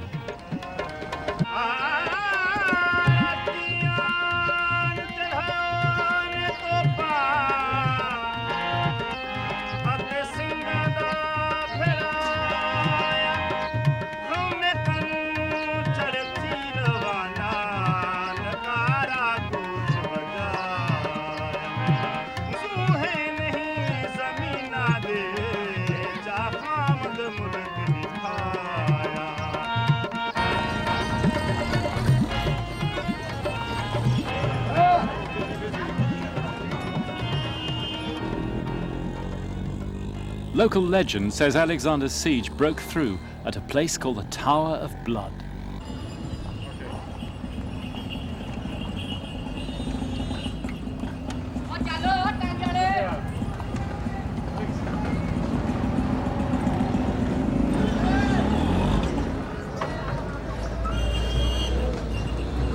Basically, the Greek troops were outside the walls. I mean, it can't have been exactly this spot, but this is as good a place to tell the story as any. Alexander thought the troops were slacking. He put a siege ladder against the wall, and he went up himself, led the troops. Behind him were only three men, two of his bodyguard, one of them holding the sacred shield from Troy, and another an NCO, Avreas. And Alexander held his shield above him, and up he went. And here's the Macedonian siege ladder itself.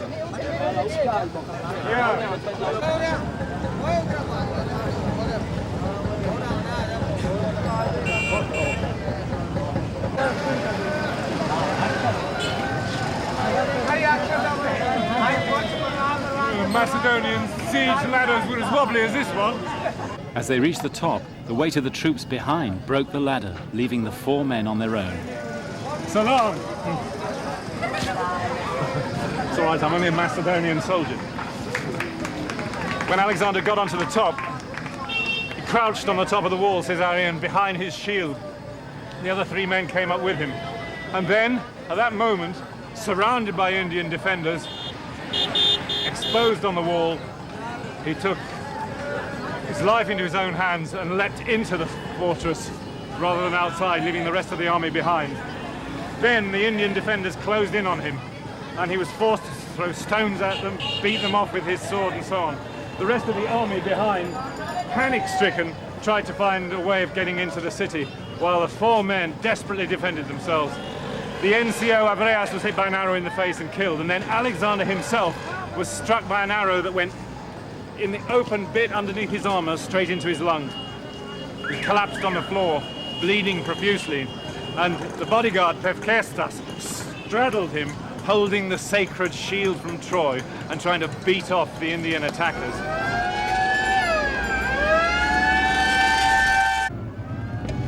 You can imagine the paramedics rushing Alexander back to the camp. Meanwhile, panic spread through the army. They feared that with Alexander dead, they'd never see home again. They went berserk and massacred everyone in the city. Alexander's surgeon prepared to operate. Critoboulos of Kos had been his father's doctor. He'd once taken an arrow from King Philip's eye. Over the years, Alexander had taken punishment which would have stopped an ox. Leg and thigh wounds, a catapult bolt in the shoulder, 21 wounds in all. This, though, was the most serious. His lung was pierced.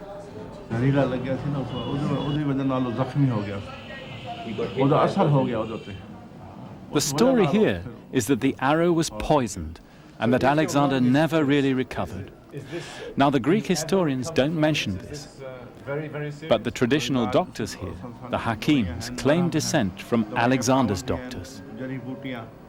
They practice what they call Greek medicine, so perhaps they should know. But poison or not, both doctor and patient knew that Alexander was very close to death.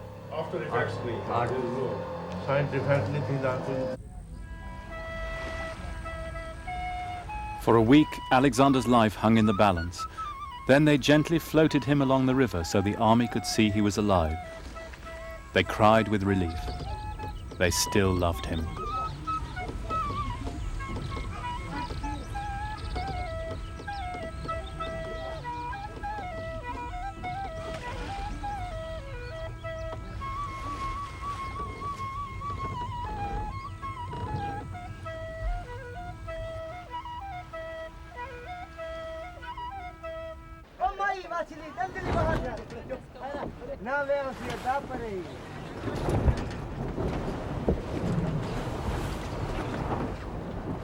The journey down the Indus took from November until the next summer, fighting all the way.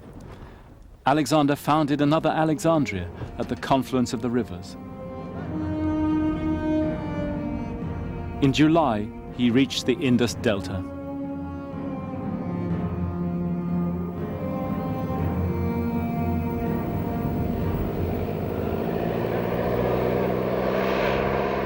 His fleet explored the arms of the Indus, and its journey has been pieced together by Monique Quevran. We drove across the bay where Alexander coasted that summer. All this plain was sea then, but it's silted now, leaving the islands high and dry.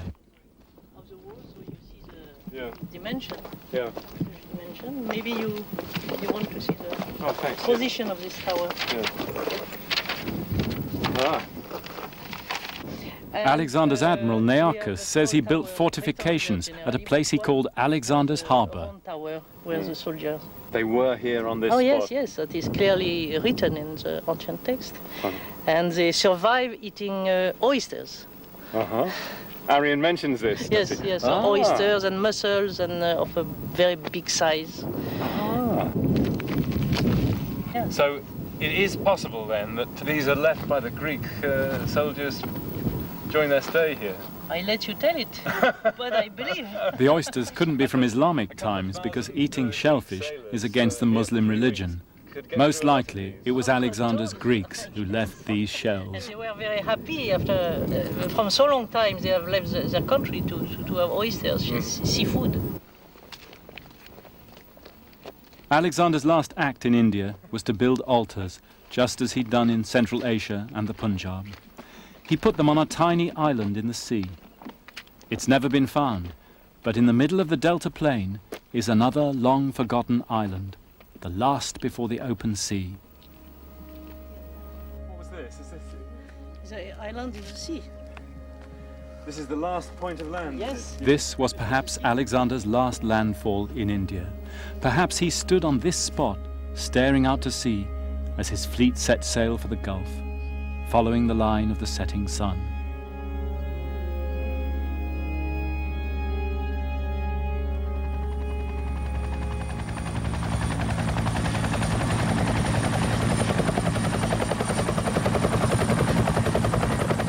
Alexander planned his return from India as a combined operation by land and sea.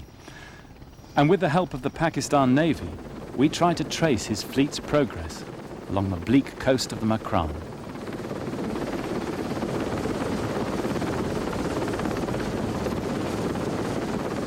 The logbook of Alexander's Admiral Nearchus survives, an eyewitness we could still follow after 2,000 years. Now, the Greek logbook of the expedition, he actually mentions a number of places.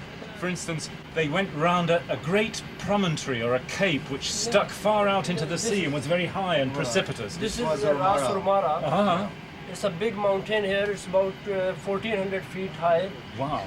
It's 1,400 feet high. It's a big mountain and it's sticking out in sea. There's one other kind of little story that he tells in this, which is particularly interesting. He says that about 10 miles off the shore, maybe roughly, there was an island, and it was uninhabited. They said no human being ever went there. In fact, it was something of a kind of ill-omened place. This is right in front of you. Is Astola Island. Yeah. You know, on a bigger chart you can see. Yeah. This Astola Island is uninhabited and it's a good see landmark. The distance. Yes, my divider is open 10 miles. So and if you see from Astola, the land is about 12 miles to there. It's roughly right. So water yeah. must have receded 2 miles. It says the Greeks were frightened of the stories about this island, that you shouldn't step on it, and in fact they sailed around the island shouting to check that there weren't kind of spirits before they stepped on it. In my 20 years naval career, we have never been there. So we can't. In October, Alexander began his return journey with the land army, 100,000 strong now, with tens of thousands of camp followers. And we followed into the dreaded Makran Desert.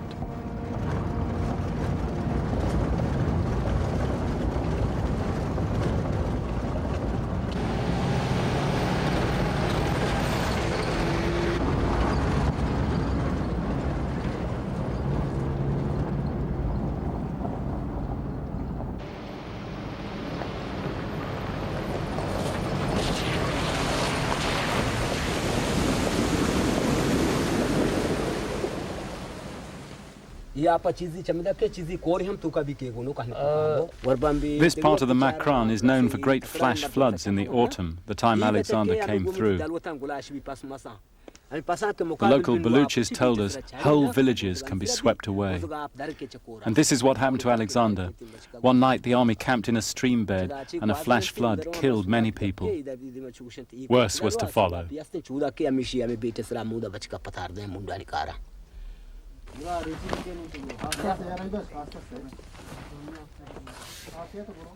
Alexander's route led him to Turbat, an ancient fortress on the road to Iran. He must have stayed here. Is all the Islamic cities? Yes, all this part. Yeah. It's a rich and fertile oasis.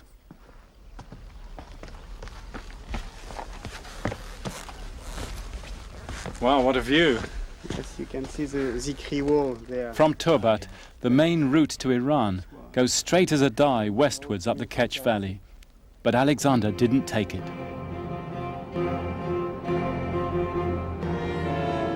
He now turned off the main route and headed south for the sea. It's only 100 miles, but it goes through the harshest terrain.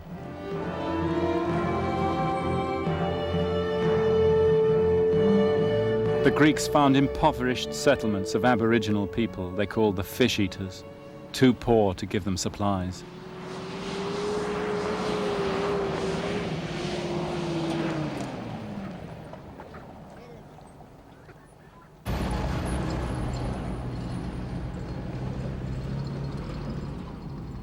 Oh, God. We've been on this road now for 10 hours. We've had half a litre of water and 2 oranges each. I don't think we took the preparations for this leg of the trip as seriously as we should have done. But then I don't think Alexander the Great did either. In fact, coming this way makes me think it was a crazy notion to bring an army through here. The last big spring is 50 kilometers back. The Greeks, you can be sure, were in trouble before they even hit the sea.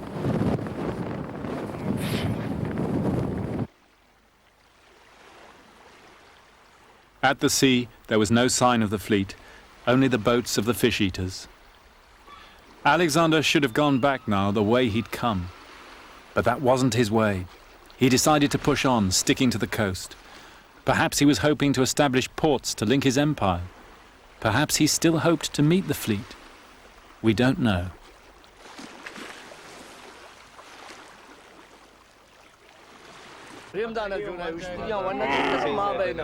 From here, the only way to follow him was by camel. Check this. An outsider will die on this route, yeah? Is that right? An outsider will die.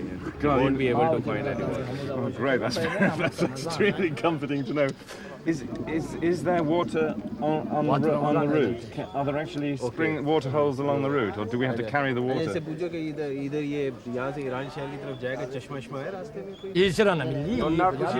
He says that there is very few water springs. Oh, He that's said, great. If I go, I can't find those. We better take somebody with us who can. इसका उस तरह हाँ शाबाश पादा ना पादा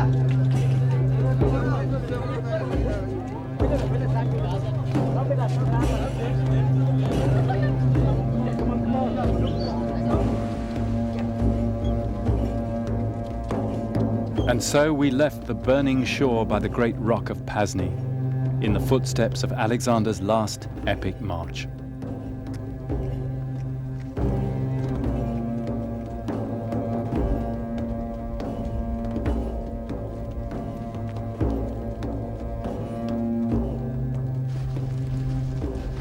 The journey for Alexander's army soon became a nightmare.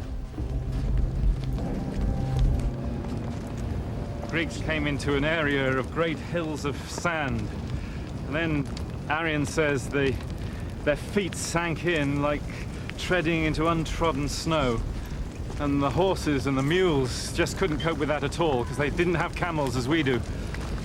And sometimes Arrian says they had to go through the whole night without water, and in the morning they'd be leaving people behind who were sick or ill or just too tired or absolutely dying of thirst. And of course, those people were never seen again. They were lost, says Arrian, like people fallen overboard and lost at sea.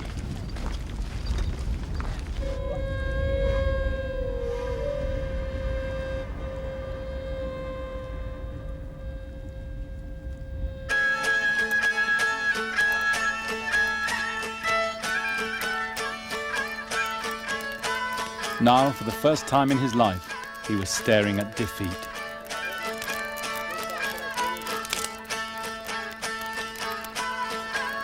Why did he come here to the Makran? I just don't know. He was trying to get back to Iran, I guess. But why he came here to this coast, I don't understand. I don't understand.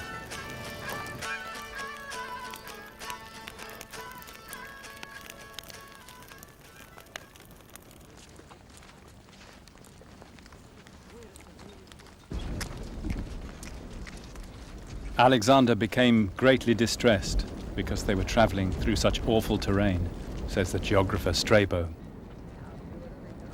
According to one source, only a quarter of the army survived. The truth will never be known, but even though he was in such desperate straits, Alexander still showed flashes of his old self. Alexander was leading the army on foot, as he often did, to encourage the troops, and everybody was absolutely desperate for thirst. And some soldiers found a tiny bit of water in a dried-up stream bed and brought it to him just in a helmet. And in front of the whole army, he poured it away into the sand. If they couldn't drink, then he wouldn't. The Greeks always cited this story as being proof of his noble character.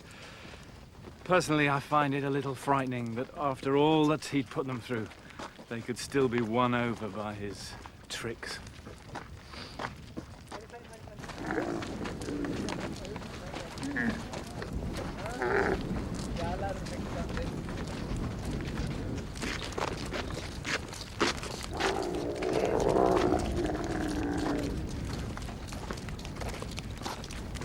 But the truth is, they still loved him and still needed his leadership to pull them through. And he still needed them in order to be Alexander.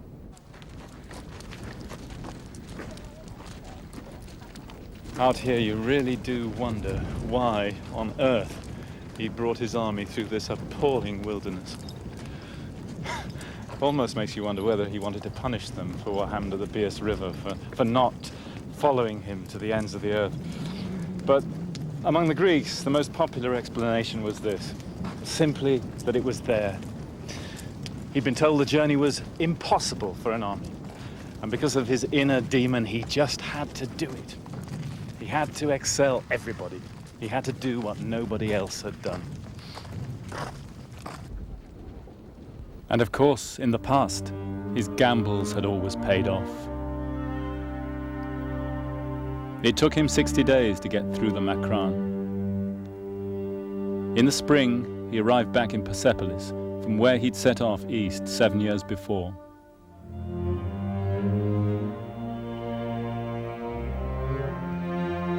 He walked through the burned palace of the Persian kings, destroyed at his orders. And with hindsight, he regretted what he'd done.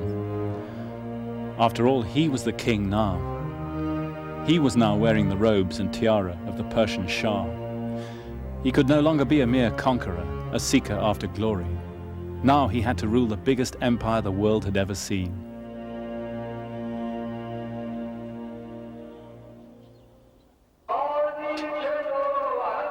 And Iran was now the center of his universe.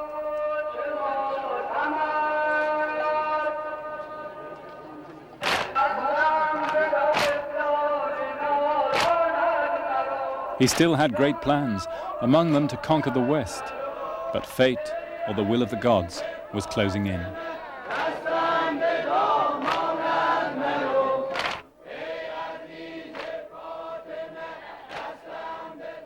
There, suddenly, after a massive binge, his dearest friend and lover, Hephaestion, died.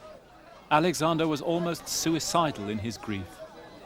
"Others loved me because I was king," he said. "Hephaestion loved me for myself."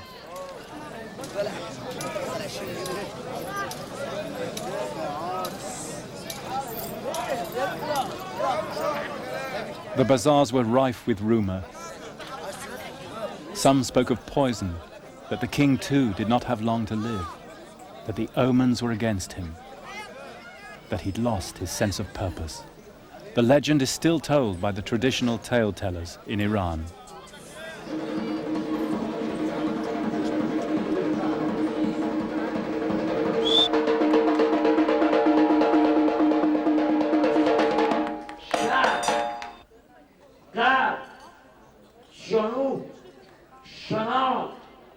تمام دنیا زیر نگین اسکندر آمد. اما یه رو اسکندر اومد جلوی آینه چی کنه؟ دید موها سپید. یه روز اسکندر دید حالش داره منقلب میشه.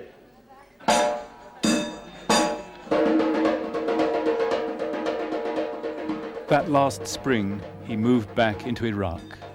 Now obsessed with every omen, the king dithered while his soothsayers argued over the flight of birds. The signs, they said, were plain. He must not enter Babylon. Till now, he'd never ignored the gods, but now he did. By the banks of the Euphrates, after another heavy drinking session, the king fell ill. The wounds, alcohol, grief had finally taken their toll.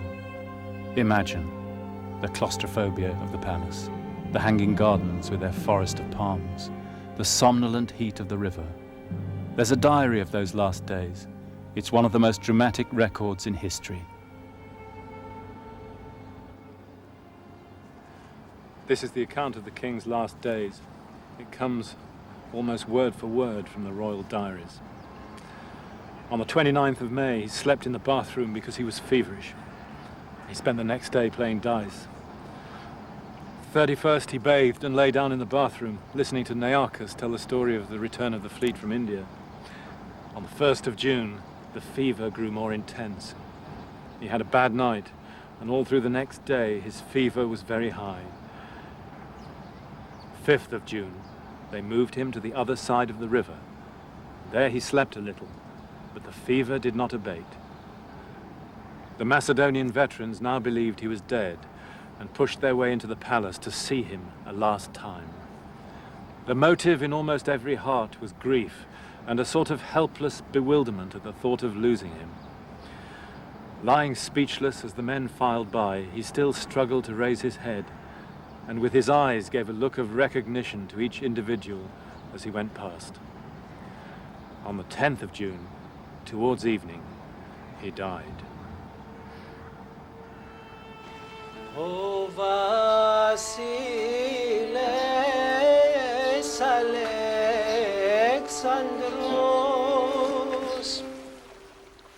όλον τον κόσμο κέρδισε και την ψυχή του έχασε.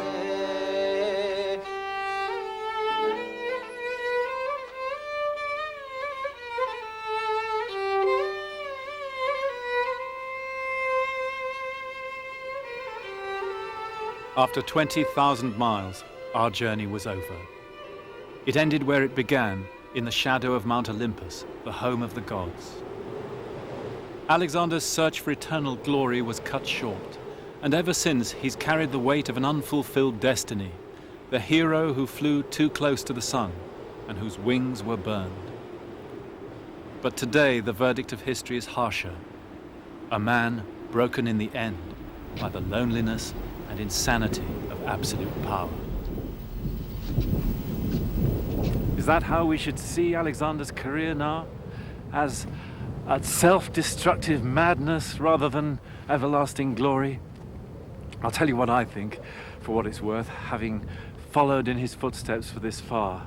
And that is that all the evils unleashed by men of war in our own time teach us that we should reject Alexander's ideals. But Alexander was a man of his time, not of ours. He believed in the gods, and he would have accepted their verdicts, both for good and ill. If he could answer us here now, I'm sure he would say, like the tragic hero that he is, "Let the gods be my judges, for in every sign that they gave me, they told me no lies."